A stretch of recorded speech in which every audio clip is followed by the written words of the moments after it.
कर्पूरगौरं करुणावतारं संसारसारं भुजगेन्द्रहारं सदा वसन्तं हृदयारविन्दे भवं भवानी सहितं नमामि भवं भवानी सहितं नमामि।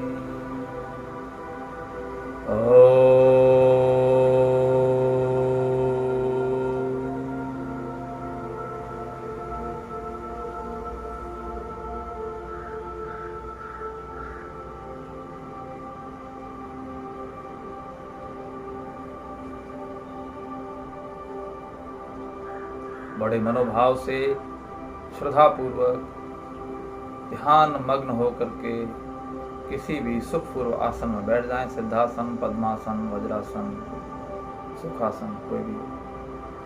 रीढ़ की हड्डी आपकी सीधे, यदि आप नहीं कर पा रहे हैं तो दीवार का सहारा लेकर बैठ जाएं। पूरा शरीर आपका हिप टू हेड दीवार से सटा हुआ होना चाहिए ताकि रीढ़ की हड्डी आपकी सीधी रहे प्राणायाम के दौरान। Normal breathing.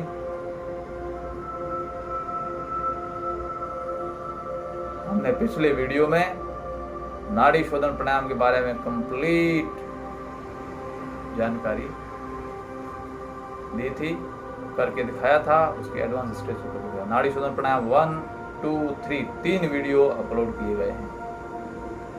नाड़ी शोधन प्राणायाम कंप्लीट हुआ।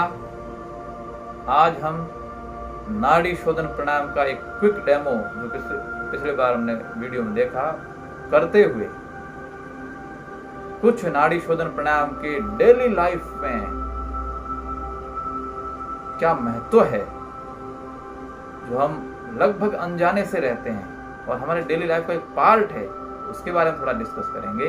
बहुत ही इंपॉर्टेंट है। आप सब करते हैं, समझते हैं, लेकिन उसके पीछे साइंटिफिक रीजन आपको पता नहीं है, वो मैं आज बताऊंगा आपको। प्राणायाम के जरिए कैसे उसको समझ सकते हैं हम।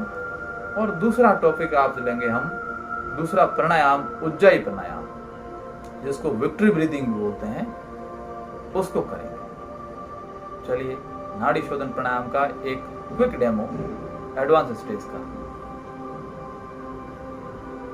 उंगलियां आपकी ललाट पर ध्यान केंद्रित करने के लिए अंगूठी से नोस्ट्रल, राइट नोस्ट्रल को बंद किया, लेफ्ट नोस्ट्रल से सांस लिया अंदर धीरे धीरे।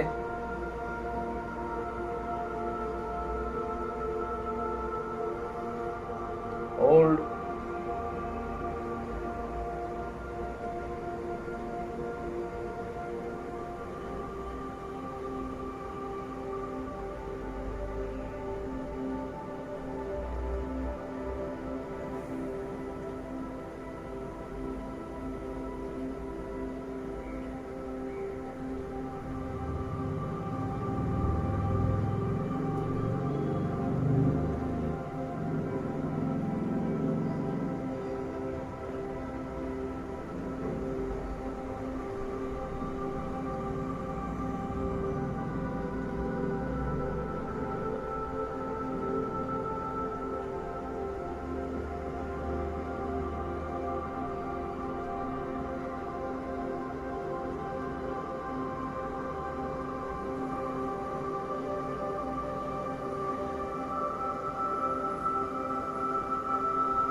एक साइकिल किया हमने नाड़ी शोधन प्राणायाम का।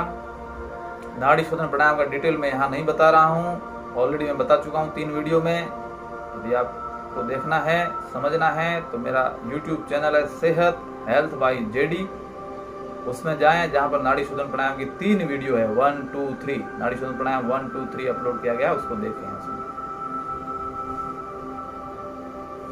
एक देर लंबा सांस लें।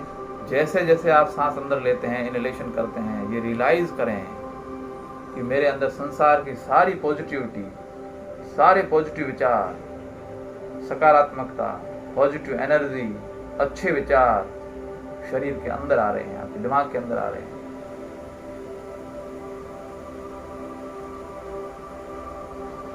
और जब आप एयर को होल्ड करके रखते हैं, अंदर सांस को होल्ड करके रखते हैं, तो ये महसूस करें, रियलाइज करें कि जितने भी अच्छे विचार, positive energy, positive thinking, positivity आपने शरीर के अंदर ली है, वो पूरी आपके शरीर के अंदर है, वो फ्लो हो रही है, शरीर के अंदर है वो प्रवाहित हो रही है। और एक्सहेलेशन के दौरान ये महसूस करें, रियलाइज करें कि जितने भी negative thoughts, negativity, suicidal tendency, stress, tension, anxiety, बुरे विचार, थकान, पीड़ा, वो सारी शरीर से बाहर जा रही है।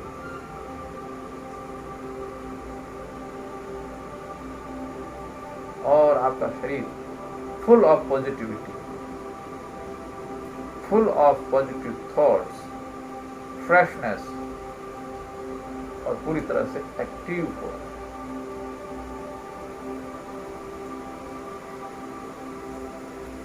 हमारे शरीर के अंदर 72,000 नाड़ी है, जिसको एनर्जी चैनल बोलते हैं, जिसके जरिए पूरे शरीर में एनर्जी का प्रवाह होता है, फ्लो होता है।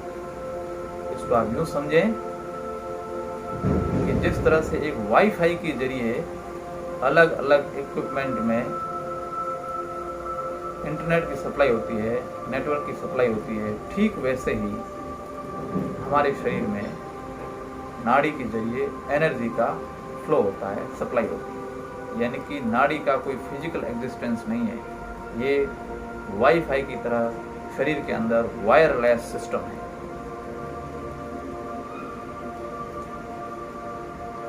तीन नाड़ी को आध्यात्मिक रूप से और यौगिक दृष्टि से बहुत ही महत्वपूर्ण माना गया है, जिसमें ईडा, जो कि लेफ्ट नॉस्ट्रिल को रिप्रेजेंट करती है, इसको चंद्र नाड़ी बोलते हैं।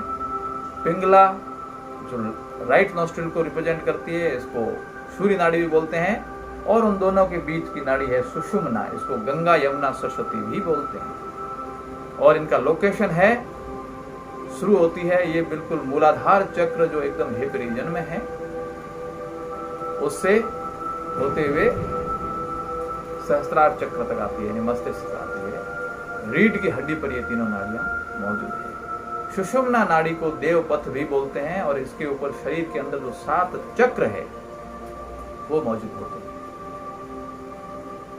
नॉर्मल इंसान में आप खुद रियलाइज कर सकते हैं, लेफ्ट और राइट नॉस्ट्रिल यानी कि दायां और बायां स्वर कभी भी एक समान नहीं चलता है, डिफरेंट होता है। किसी भी समय एक स्वर आपका ज्यादा चलेगा, दूसरा कम चलेगा, और हर 3 घंटे बाद ये चेंज होती रहती है टेंडेंसी। दूसरा स्वर ज्यादा चलने लगता है, पहले वाला कम चलता है। प्राणायाम के जरिए ये कोशिश की जाती है, प्रैक्टिस की जाती है कि दोनों ही नॉस्ट्रिल में स्वर समान रूप से चले।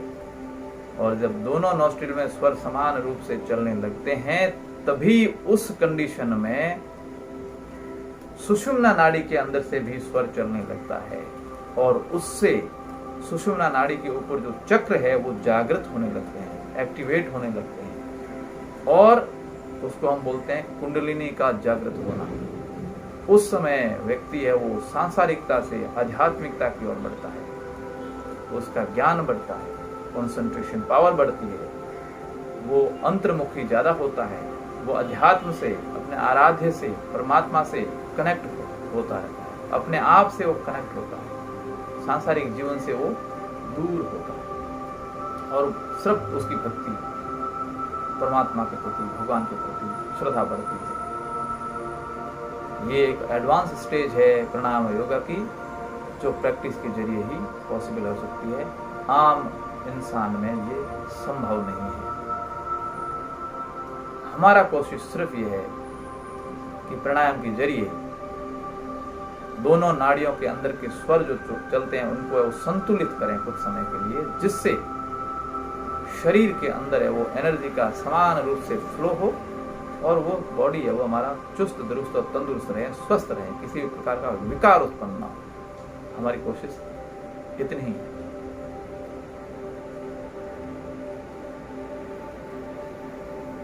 चंद्र नाड़ी से जब स्वर ज्यादा चलने लगे तो आप समझिए कि इसकी चंद्र नाड़ी की तासीर है वो ठंडी होती है, सूर्य नाड़ी की तासीर गर्म होती है। ज्यादा समय तक यदि आपके शरीर में चंद्र नाड़ी चल रही है हमेशा और चेंज नहीं हो रहा है, इसका मतलब धीरे धीरे आपकी बॉडी है वो शिथिल होती जाएगी, विकार उत्पन्न होगा, बॉडी रोगग्रस्त हो जाएगी। और उल्टे यदि सूर्य नाड़ी से ज्यादा समय तक आपका स्वर चल रहा है, ये ब्लॉकेज है, तो उससे भी परेशानियां उत्पन्न होती है। उससे मेटाबॉलिज्म हाई हो जाएगा, आप मोटे हो जाओगे, आपका वेट बढ़ जाएगा, आपका बीपी हाई हो जाएगा, आप एक्साइटेड हो जाएंगे, छोटी छोटी चीजों में आप चिढ़ते रहेंगे, टेंशन, स्ट्रेस, एंजाइटी आपकी बढ़ जाएगी। तो जरूरी है एक स्वस्थ बॉडी के लिए, एक संतुलित जीवन के लिए दोनों ही नाड़ियों में, दोनों ही नोस्ट्रिल में स्वर समान रूप से चले। गांव के लोग इसको अच्छी तरह से समझते हैं। मुझे याद है पुराने लोग जो है वो सुबह सुबह उठते चेक करते थे कौन सा स्वर ठीक चल रहा है, और कोई भी शुभ कार्य करने से पहले वो स्वर ज्ञान जिसको बोलते हैं, स्वर देख करके करते थे। चंद्र नाड़ी और सूर्य नाड़ी से जब भी स्वर चलता है उससे शरीर के अंदर पॉजिटिविटी बढ़ती है, लॉजिकल पावर बढ़ता है, रीजनिंग बढ़ती है, यानी आप विवेक से काम करेंगे। आप कोई भी डिसीजन लेंगे तो सोच विचार कर समझ कर डिसीजन लेंगे। क्यों? रीजन समझिए। ये है सूर्य नाड़ी, राइट नोस्ट्रिल, ये कनेक्ट है लेफ्ट ब्रेन हेमिस्फीयर से, और चंद्र नाड़ी कनेक्ट रहती है राइट ब्रेन हेमिस्फीयर से। मैं पहले बता चुका हूं, ब्रेन जो है वो क्रॉस वाइज वर्क करता है। लेफ्ट ब्रेन राइट पार्ट को, बॉडी पार्ट को कंट्रोल करता है, right brain left body part को कंट्रोल करता है। तो जो ये लेफ्ट ब्रेन है वो कनेक्ट है आपका राइट नोस्ट्रिल सूर्य नाड़ी से, और ये बॉडी के राइट पार्ट्स को कनेक्ट करता है। ये हमेशा ही विवेक से काम करता है। लेफ्ट ब्रेन हमेशा ब्रेन से काम करता है, दिमाग से काम करता है, सोच समझ कर निर्णय लेता है, रीजनिंग है, एनालिटिकल है, साइंटिफिक अप्रोच है उसकी। और इसके उल्टे जो राइट ब्रेन है वो हमेशा ही भावनाओं से काम करता है, इमोशंस जुड़ी हुई है उसके साथ। तो यहां विवेक काम कम करता है, भावनाओं में ज्यादा डिसीजन लिए जाते हैं। इसलिए डिसीजन अच्छा कौन सा होता है?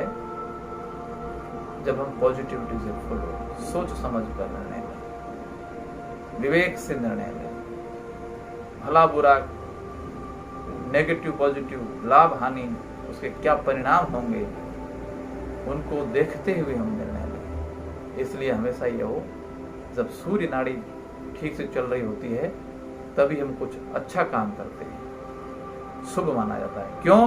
क्योंकि हमारी रीजनिंग पावर बढ़ती है, लॉजिकल पावर बढ़ती है, उस समय हमारा कंसंट्रेशन बढ़ता है और हम विवेक से निर्णय लेते हैं। और इसका उल्टा है, वो चंद्र नाड़ी में जब भी कोई इमोशंस वाले डिसीजन हो तो चंद्र नाड़ी जब जिस समय ज्यादा चल रही है उस समय लेना चाहिए। वहां इमोशंस देखे जाते हैं, लाभ हानि नहीं।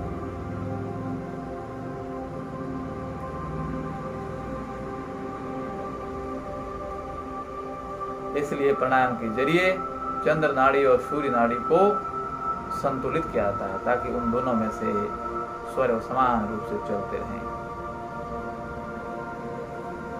शरीर में अलग अलग प्रकार के विकार यदि उत्पन्न है तो आपको संतुलित रूप से नाड़ी शोधन प्राणायाम करना चाहिए, जिससे आपकी चंद्र नाड़ी और सूर्य नाड़ी में समान रूप से स्वर चलने लगे, आपकी बॉडी का एनर्जी लेवल है वो बैलेंस हो, बॉडी के विकार जो है वो संतुलित रहे, वात पित्त और कफ के जो विकार वो संतुलित रहे।